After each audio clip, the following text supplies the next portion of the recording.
the younger drinkers that I'm meeting with, on a weekly basis, they love feeling that connection. I think that Gen Z is looking for a reason to connect with wine. And I think it's through these stories that make things personal and not just, you know, advertised or proselytized by corporations, but by people like us in the VIA community and, all of us in the Italian wine business. Fascinating people with stories to share, fabulous wines and the best local foods to accompany them, and beautiful places to discover and visit. All of this and more on Wine, Food and Travel with me, Marc Millon, on the Italian Wine Podcast. Join me for a new episode every Tuesday. Welcome to Wine, Food and Travel with me, Marc Millon, on Italian Wine Podcast. Today I'm traveling to the Sunshine State of Florida to meet my guest and good friend, Erin DeMara, who has worked in the wine and spirits import, distribution, and restaurant industries for some 30 years. He is currently an independent wine consultant and educator, teaching Italian wine classes and acting as a per diem brand ambassador for a small and select portfolio of Italian wineries. Erin is one of the most impressive and qualified wine professionals that I know. He is a Vinitaly International Academy Italian wine ambassador and educator, the Society of Wine Educator, the first person to obtain both titles, a certified spirit specialist, and a Court of Master Sommeliers certified sommelier. Erin's great understanding and knowledge of Italian wine and immense experience of bringing Italian wines to the American market gives him a unique perspective, especially in this very challenging moment in the world of wine. So I'm very eager to hear Erin's thoughts and share them with our global audience here on Italian Wine Podcast. Erin, it's great to be with you today. Many thanks for being my guest. How are you? I'm great, Mark. Thanks. It sounds like a more robust introduction than I feel like I deserve, but I appreciate you going through the accolades. And I think we've known each other a long time and realize that we feel like we have a lot to share about the Italian wine and the Italian wine market. Well, I think so, Erin, and I did want to impress your accolades because you are one of the most knowledgeable people I've met. And, we live in a world of wine and a world of Italian wine. So I don't say that lightly. And I've enjoyed our conversations over the years immensely. So I'm looking forward to sharing some of your thoughts now with our audience. But before we really get into that, Erin, I've never been to Florida. Tell us where you are and how you ended up being there. I live in West Palm Beach, Florida, which is about the northern end of what's considered the Miami metropolis. It's the largest population area in Florida, about 6.5 million people, stretches about 100 miles north to south. And I've been down here, 27 years in Florida. My wife and I moved in the late 90s. We're looking for warmer weather, mostly. We're both from the city of Chicago, which is in the north central part of the US for my international guests. And that North Midwest is a beautiful place to grow up for most of the year. And we don't miss the bitter cold winters for the rest of it. Yes, I can imagine that. I lived in the Midwest, not as far as Chicago. I was in Ohio, and having come from California, so the winters were really winters there. And it's one thing I like about living in England. We have a very mild climate, not as tropical as you do in Florida. I didn't realize that Miami conglomerate was 100 miles long. It's quite a lengthy stretch of the coast.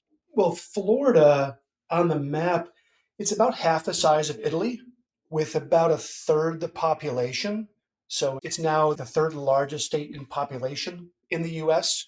And it takes, in some cases, a dozen hours to drive from tip to tip of Florida. But I like to think about it, it's a peninsula surrounded by warm waters on all sides. It's like a really big Puglia, warm and humid, a little bit windy and flat.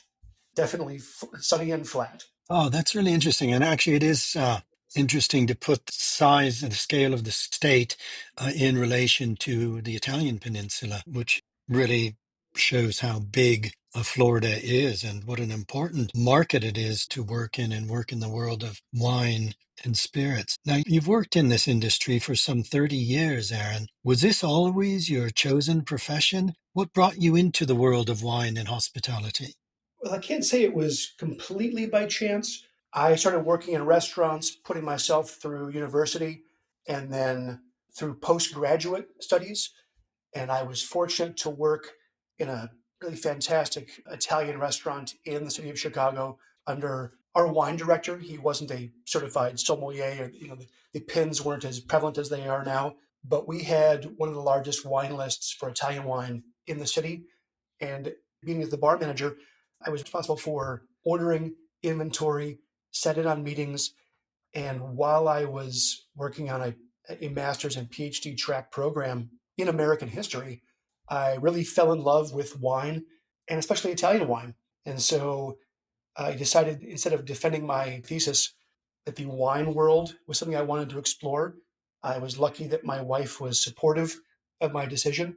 And with just maybe a few detours along the way, I have been working with wine and particularly Italian wine ever since. Oh, that's amazing. And that's really interesting that you came from a history background. That was your area, field of study and expertise, and then came into wine. As you know, history is a subject I'm also very interested in and passionate about. But I'm also noting that if you came into the world of wine around 30 years ago and into the world of Italian wine, that was an exciting moment because we were really in the midst of the renaissance of modern Italian wine. And I think you've explained to me that in Chicago you were working with a very, very impressive wine list and producers at that time. So it would have been very exciting bringing these wines to the US market, wines that would be not previously known before, perhaps. Well, I was lucky to work in a pretty robust restaurant market, quite an international city, Chicago, like New York, like a Boston, like a Washington, D.C., where we had a lot of importers, a lot of distributors that were working with really quality producers. The mid 90s, and I'll allow myself to date you and I, Mark, but that was kind of the birth of Pinot Grigio. So when I came up learning Italian wines, the most popular wines were, in terms of whites, Gavi and Suave and Orvieto. And it feels like now I'm watching us come full circle where, what was generationally old is now new again for new drinkers. Pinot Grigio has grown and never gone away, but there were times when I decried the dearth of all the varietals that I learned on, and found it difficult to find them first in the growing Chicago market, and then when I moved to Florida.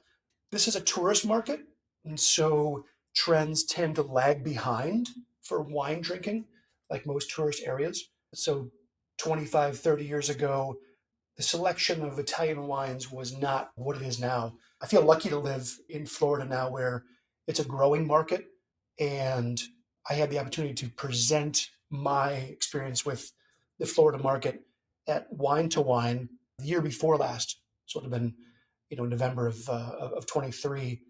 And I thought I had some interesting takeaways, and I've had a lot of good conversations about Florida and the way that Italian wine is growing here, where maybe other areas of the U.S.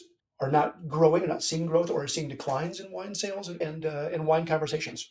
Okay, so it's not just about volume then, Aaron. It's very much you've been part of the scene in terms of helping people to learn and understand the variety, the biodiversity, the range of wines from all across Italy, rather than seeing them just as brands, but helping to really present and allow this wealth of Italian wines to grow within the Florida market. I'm imagining, and I can go back longer than you, Aaron, in terms of the time I've been working in wine, drinking wine, to, the evolution of the wines from the Chianti in the straw-covered fiasco and Yeah. Verdicchio in the amphora bottle, and wines that we fell in love with, wines that brought joy and happiness to people. But Italian wine has moved on so much from then, and you've been able to be part of that journey. Is that how you sort of feel your career has evolved?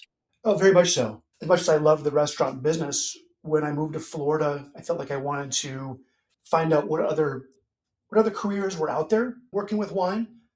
And I very quickly moved into the distributor side of the industry, working for small, medium, and large distributors. And while I love that experience, when I had the opportunity to go to work for an import company that specialized only in Italian wine and spirits, that's when I really fell in love, not only with the business, but with Italy as a whole and Italian wine and food and culture specifically. I've been quite fortunate since about 2002 to have worked with three very diverse but really important importers of Italian wine and spirits. And over that time, I've worked for companies that imported small family owned brands, large cooperative brands, and kind of everything in between. So, I feel like I've been a little bit of part of, seeing how the Italian wine market has grown, at least in Florida. I've mostly managed those portfolios in this market. I've done brand education and worked other markets around the country, but Florida has always been my home territory, at least, for the last 20 plus years that I've been working on that import side for Italian wines. Okay, and the import side in the US is a very particular, the three-tier system, for example. I don't know what that is, Erin. Is that something you would have been involved with? Is that central to bringing wines in and getting them from producer to consumer? Well, early on in my career, a friend that owned a small winery in Piemonte said that working with the United States is like working with 51 separate countries, meaning that you need someone to help navigate, you know, introducing a brand into the American market. And then each of the 50 states has its own laws, its own requirements, and for the most part, its own distribution networks within them. So it's a lot to navigate, especially for even small and medium, Italian wineries in this three-tier system where the consumer cannot buy directly for the most part, especially from import companies, that the wine has to go through a distributor to a licensed retailer, be that restaurant or retail, and then on to the end user. It's about raising taxes. It's about protecting brands, but you know, really, it's a way to control the distribution. Now, I live in a state where there really aren't wineries. Florida might be paradise in many respects, but you know, without grapes and without wines, it can't be perfect. But other states have direct to consumer sales that are more robust. Like I said, each state has its own laws. But like I said, it's often a lot to navigate for Italian wineries. And that's why most of the brands that I've had experience with, have tried to use medium or large importers, or they've had to navigate small importers market by market. Okay, that sounds very, very complex, and I can understand why the expertise you can offer is so vital, especially at this moment. Well, Aaron, you worked for many years with Mezzonin wineries. Tell us a little bit about your experience. I'm imagining that you must have been very much part of the boom of bringing Prosecco to the US, this incredible success story of bringing this wonderful wine, Prosecco, to the US market. It was a really rewarding experience working for the Zoning family. And, they have, I think most Italians and most Americans have experienced or have an opinion about the family one way or another, but they are still a family owned corporation. They're the largest vineyard owners for any private company in Italy. And for all of the production they make of Prosecco, and they've been one of the largest Prosecco producers for many years. They have 8 other small estates that was also, a portfolio that was really proud to represent. But yes, Mark, for 20 plus years, I've kind of watched the growth of Prosecco in particular in the United States. I remember being part of a distributor meeting representing the Zoning Prosecco, where they wanted to be a sponsor of an auto race here in Florida. And our distributor at the time didn't understand that Prosecco was growing in Europe and growing in other parts of the world. It hadn't taken off in America yet. This was the early 2000s. And they said, well, why would Prosecco want to make inroads into, auto racing here in the US? And, we see now the short-sightedness of that, of understanding where the palates of the world market of new generations were going. It's a wine that opens a lot of doors. And, whether those of us that are, you know, fully immersed in Italian wine, drink it on a regular basis, or look for quote unquote elevated alternatives. When I talk about prosecco to the American people, I always remind them that Italy is this vast country of small wine producers for the most part, and they drink very locally. Mark, you traveled that country extensively. I've been to 19 of the 20 regions of Italy. Prosecco seems to be the one thing that actually unites Italy. You might find local wines on every wine list, but you'll always find a Prosecco, whether you're in Friuli or Piemonte or the southern coast of Sicily. That's absolutely true. Actually, I often, I've been in Sicily and I've asked for a local sparkling wine and they don't have one available. They pour me a Prosecco. It is a very universal wine and it's universal globally as well. And of course, not forgetting that Prosecco has many levels of quality and from the Conigliano Valdobbiadene Prosecco Superiore, DOCGs with the Rive wines as well.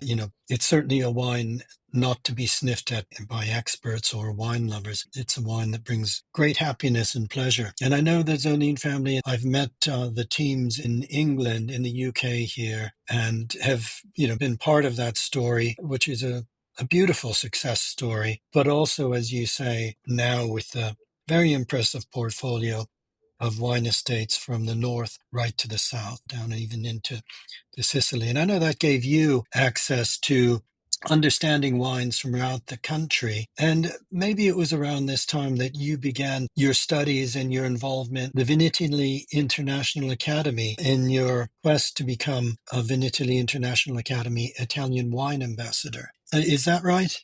Exactly. I think it was about 2017 when I first heard of the Vinitaly International Wine Academy and this small group of students that were really immersing themselves in all things Italian wine and Italian culture.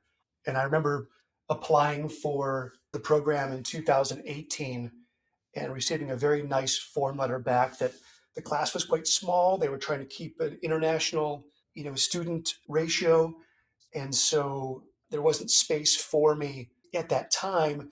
And I was given sort of the backhanded compliment that my CV was nicely rounded, but maybe I didn't have all of the pins, if it were, from the various wine studies. So, Mark, at that point, I joined the Society of Wine Educators and spent the next year becoming first a specialist of wine and then a certified wine educator. Now, that society has been around as long as the Master Sommelier, the Court of Master Sommeliers has been around since the late 70s. And it was an interesting program to go through, probably closer to a WSET, Hmm. World of Wine program. But I did that literally with the focus of being more presentable, being more in demand for the VIA class.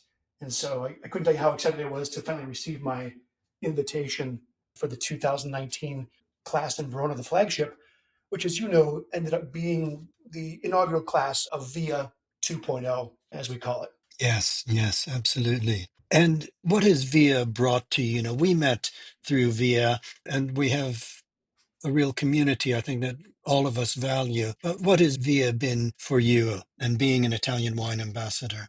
Well, Mark, I hope that there are people listening to this podcast that are outside of the VIA community that maybe have heard of it. It is the closest knit wine community that I've ever been a part of. I was certified as a sommelier, which is level 2 in the court, back in 2006. And that can be quite communal, but there's nothing, I think, like what Stevie Kim has built with VIA. We regularly converse via various message boards, mostly on WhatsApp, from around the world. It's not only a group of people that all appreciate, love, and work with Italian wines. And how many hundreds are we now, Mark? 1,500 that are taking the exam. I think there are 450, 470, perhaps, after the latest intake in Verona in April. It's been fascinating because people have come to this from all walks of life, not just being certified sommeliers or educators or importers. We have just wine enthusiasts, travelers. In my class, there was a physician, American based, living in Sicily, that just wanted to immerse himself in Italian wine and passed what ended up being quite a difficult exam. So it's not just about earning the pin, which is always the end goal of an exam, but I think that we have done a fantastic job as a group of ambassadors in embracing everyone that has sat the exam, everyone that's put themselves out there, you know, ultimately to study and take a test and be judged.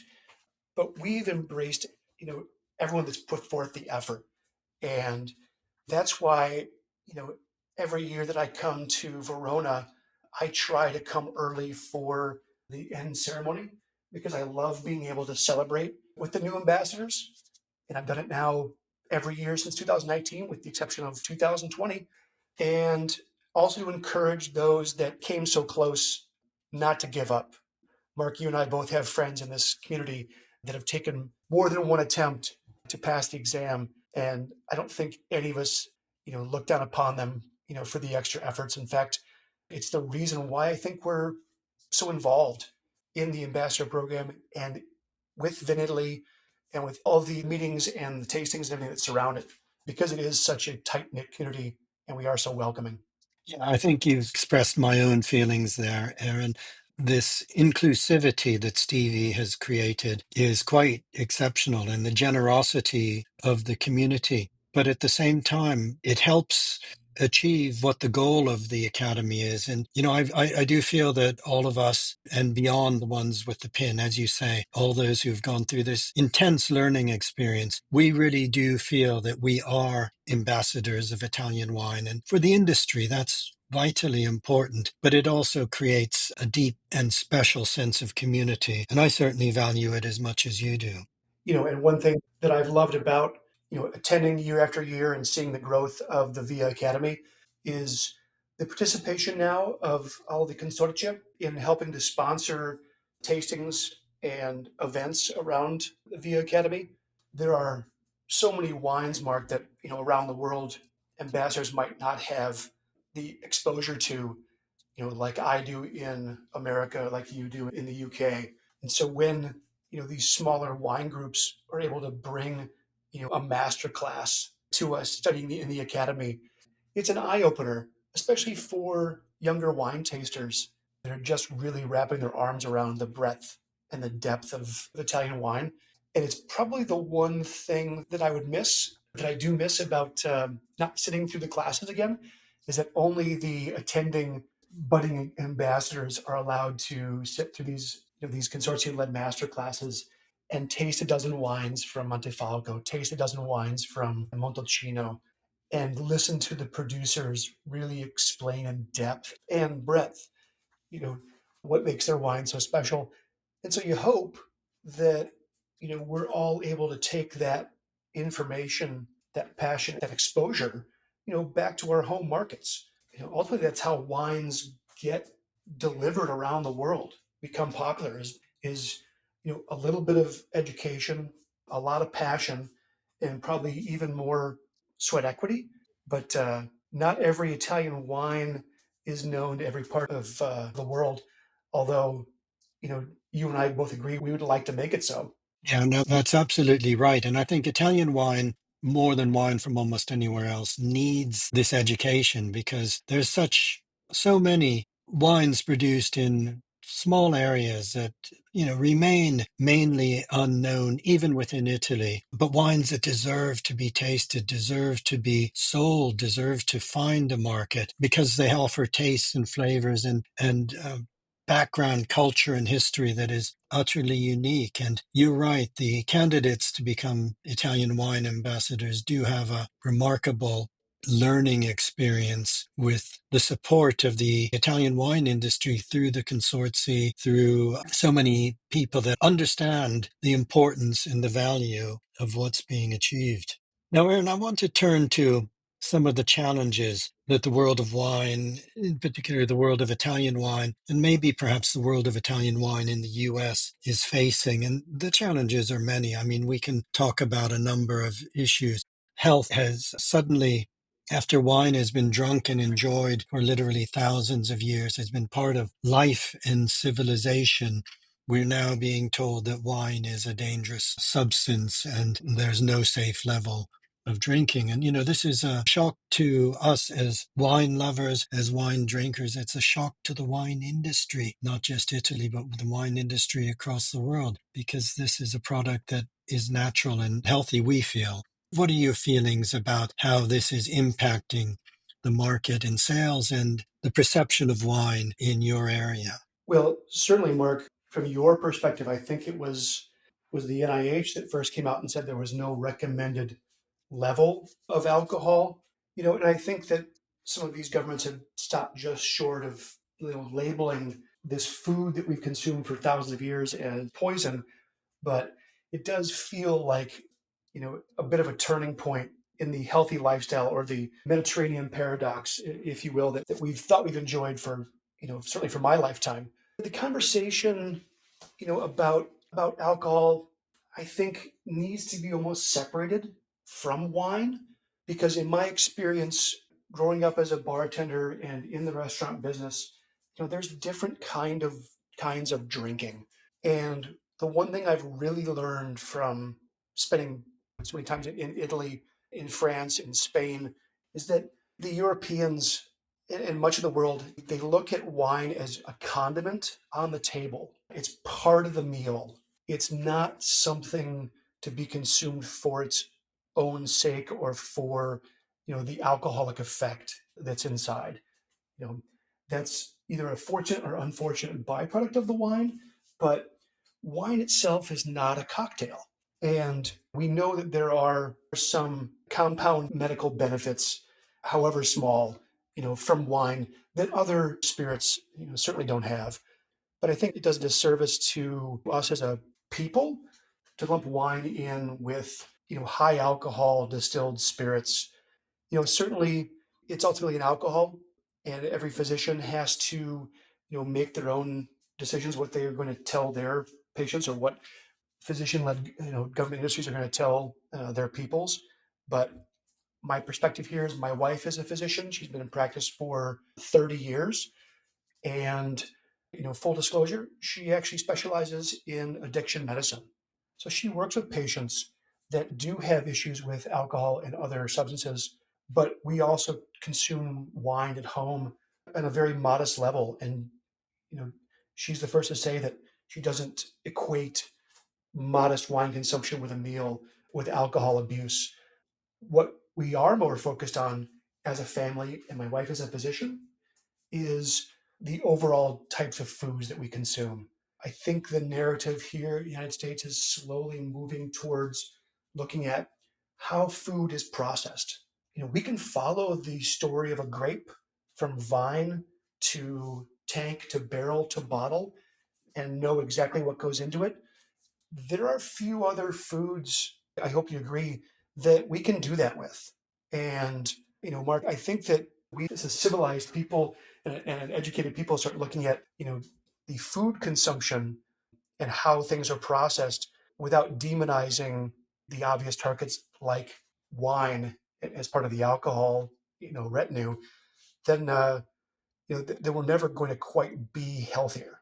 Yeah, I completely agree with you. And I think what you're also saying is that wine is different from other alcoholic beverages in as much as there's a whole culture and civilization behind it that has been part of life, certainly part of European life for thousands of years.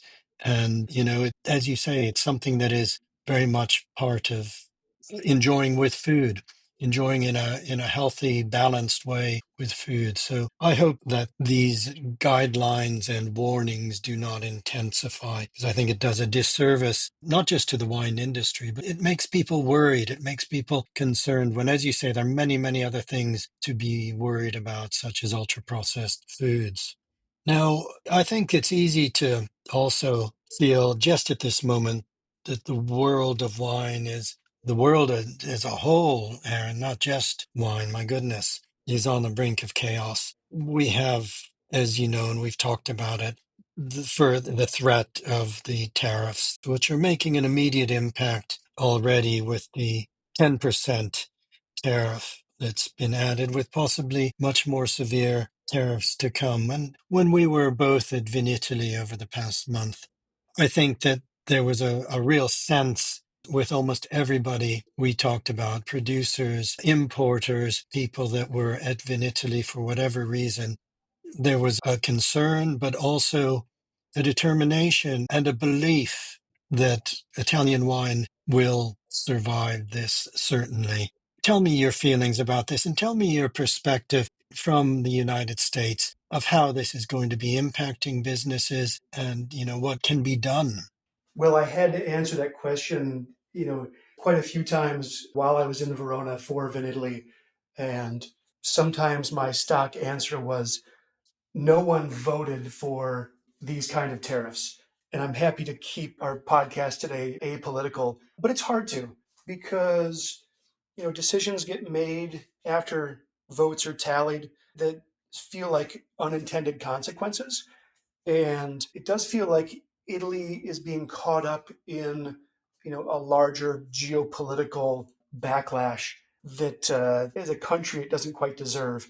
The biggest exports to the United States from Italy are food and wine, which I think are sort of irreplaceable. There are not substitutes domestically for true Parmesan Reggiano, true prosciutto San Daniele, and certainly for the myriad wines that we import and love. So I tried to keep my meetings with all of the producers that I tasted wines with as positive as possible. One, we know that in the United States, these regimes, and I use that word not lightly because it doesn't feel like just a simple administration, but it only lasts 4 years, which can feel like a lifetime. But we've seen declines in wine consumption before. It's unfortunate that it comes on the heels of this other perceived decline in wine consumption overall. And it's not just perceived. The numbers bear out that wine consumption has been declining across the country in the US and in other world markets. But I spoke to this just about 18 months ago that the numbers in Florida where I live, we're certainly going against the grain of declining wine consumption because I live in a market with an older demographic, with more disposable income, and a growing tourist economy.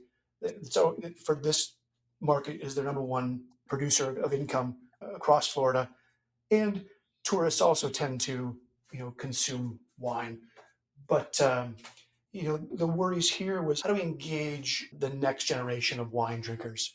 And I think there's been a lot of hand wringing over the last 5 or more years about how to get new wine drinkers on board as the younger generations have seemingly more options for consumption or for not consumption.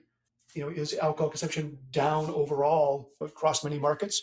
I think the demographic numbers have shown that to be true. But I step back a little bit and say, 3.5 more years isn't that long a time to wait for a new election in the US and a new direction.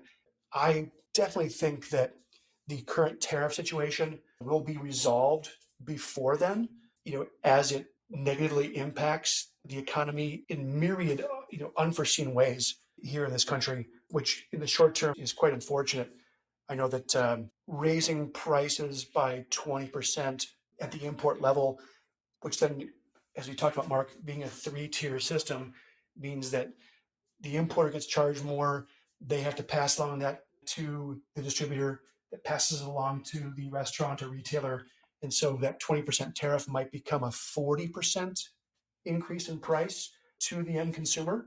Now, that definitely makes it difficult for most people to enjoy the same wines they were enjoying. It certainly makes it more difficult for new wine drinkers to look at wine as an affordable or enticing option, as a beverage of choice. But I think, Mark, you and I probably got into wine a little earlier than most of our peers, but we certainly couldn't enjoy the wines that we were reading and studying about until we were into our careers, probably 30, 35. It takes a while to make enough money to afford the wines that you read about. And so, if there's a gap right now in generational wine consumption, I like to say that that might resolve itself. And certainly, I have ideas on how the Italian wine industry can help itself, at least in a market like the U.S. Yeah, I think I again agree with your thoughts on this, both about tariffs, but you're right to highlight the generational issue of younger people, Gen Z, for example, not embracing wine in the same way that perhaps we did. But I too am hopeful that wine is such a joyous product that people will eventually find that it's something that enhances life, and the wine industry will continue to thrive. Now, I just finally want to turn to a happier subject rather than the challenges. I always like to talk about wine and food. That's my passion. And I've never been to Florida, so I don't know. I'm sure you have every conceivable cuisine on earth, probably within Palm Beach and West Palm Beach alone. But I'm guessing that there are particular wonderful specialties from this beautiful peninsula. I'm imagining seafood, but maybe other things too, that are quite quintessential Floridian experiences that everybody should eat. And what would be the Italian wines to pair with them? What are some of the real treats for us tourists if we visit Florida, for us visitors? What should we be sampling that is really the taste of Florida to pair with Italian wine? Well, Florida is a peninsula. It's surrounded on three sides by water. And I've almost begun to think about Florida. Not only does it look a bit like the Italian peninsula, but the cuisine tends to change much like it does in Italy, Mark. Hear me out. Because of the southern tip of Florida in Miami, which is really influenced by the cuisines of the Caribbean, Central, and South America, the food tends to be the spiciest, much like it is in southern Italy. And as you go north along both coasts, you get to other metropolises that have their unique cuisine. And the middle of the state of Florida is really farm and ranch country. It's vegetable farming, it's fruit orchards, it's a lot of animal husbandry. It's not the mountainous interior like Italy, but once you get away from the coast, it feels like the cuisine turns more into steak versus seafood, if you will. And then the north half of Florida, that's more influenced by the traditional foods of the southern United States. You get a lot more savory dishes, a lot of stews, a lot more pork, a lot more fried foods.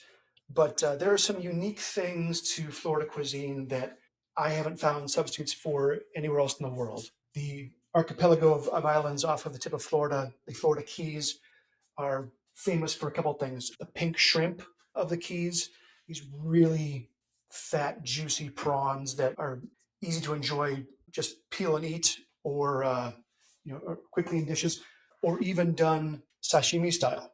One of my favorite dishes is pink shrimp that were served as a sashimi in a very famous sushi restaurant in Miami, and I had sold them in a Morema Vermentino by the glass, and that Vermentino became their number one wine by the glass in a restaurant where you'd think sake and cocktails would drive their beverage program. There are fish here like grouper, which are a large, not quite game fish, but that have this wonderful meaty texture that really takes to grilling. We have sport fish here in the Atlantic Ocean, swordfish, in particular, a delicacy called pumpkin swordfish. I'm not sure if you've ever had that particular deep water swordfish, Mark, No, I haven't. No. because they tend to swim deeper and eat a lot more crustaceans. They have a distinct kind of orange pink flesh to them. Super delicacy.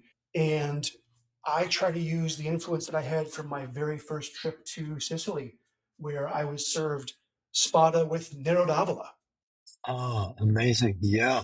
Yeah. as this meaty fish. Yeah. As much as I love Italian wines, I also love the spice of the Caribbean. So I'm always, looking for wines that have a juicy component to them, like a Falangina with Caribbean peppers or a fish stew, which certainly isn't that different from, you know, with many of the fish stews of the peninsula, like the Chipinos. Actually, that's really interesting to think of the varied cuisines, as it's easy to just think of Florida as a single entity, but you've emphasized geographically, but also culturally, as you say, with the different influences across the peninsula. What about with those fried foods from the northern part of the state? Is that around the Panhandle? Yeah, the Panhandle is sort of the southern Riviera of those states. In the southeast of the U.S., we think of Georgia, Alabama, Mississippi, that have this incredible, you know, very regional cuisine, and that's what I love about Italian wines. There's so many varied flavors and textures that are available to us, and really some cuisines that mirror what we do here. I'm always reminded that there are so many fruits and vegetables, pumpkins, zucca, tomatoes, that are native to the Americas that were not part of the Italian cuisine culture until they were brought back, by the first explorers. And the Italians are nothing if not resourceful in adapting things very quickly to their own needs.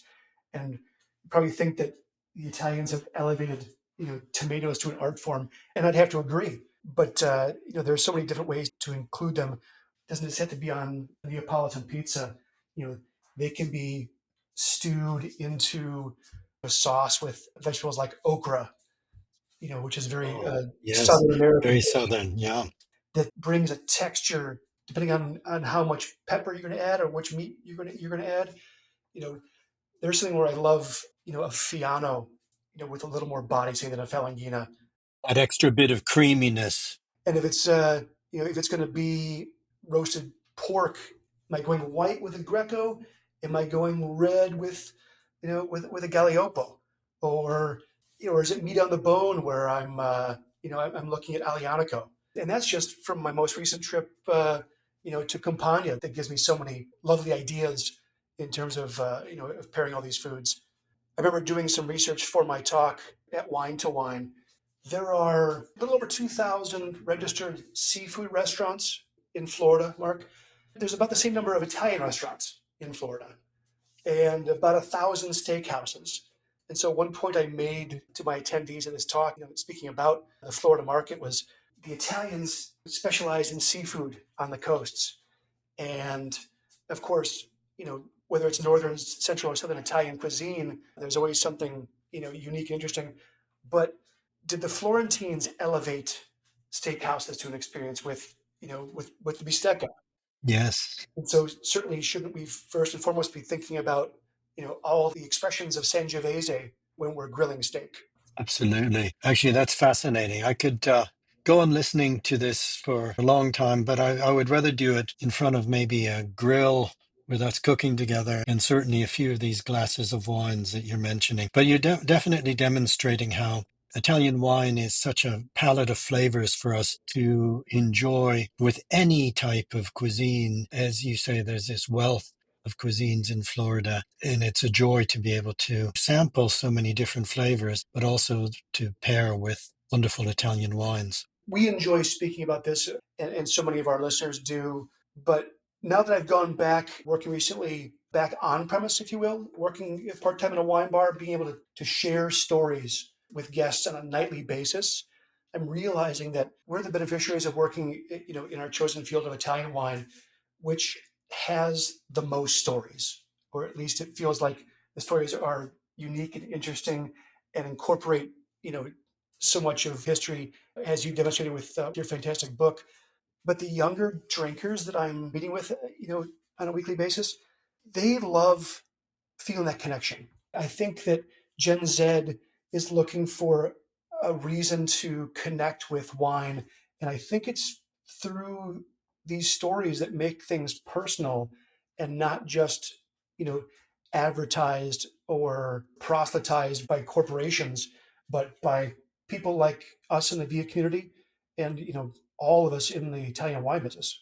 Yeah, I agree totally. There are so many stories, genuine stories, authentic stories, not marketing stories. This is what Italian wine and Italian culture is all about. And I do agree. I do think that young people, as they always have been, are fascinated. Who doesn't like to hear stories? And that is a way that is something that Italian wine almost uniquely has this ability to tell stories within a wine glass. Erin, it's been really fascinating catching up with you. I've really enjoyed this long chat.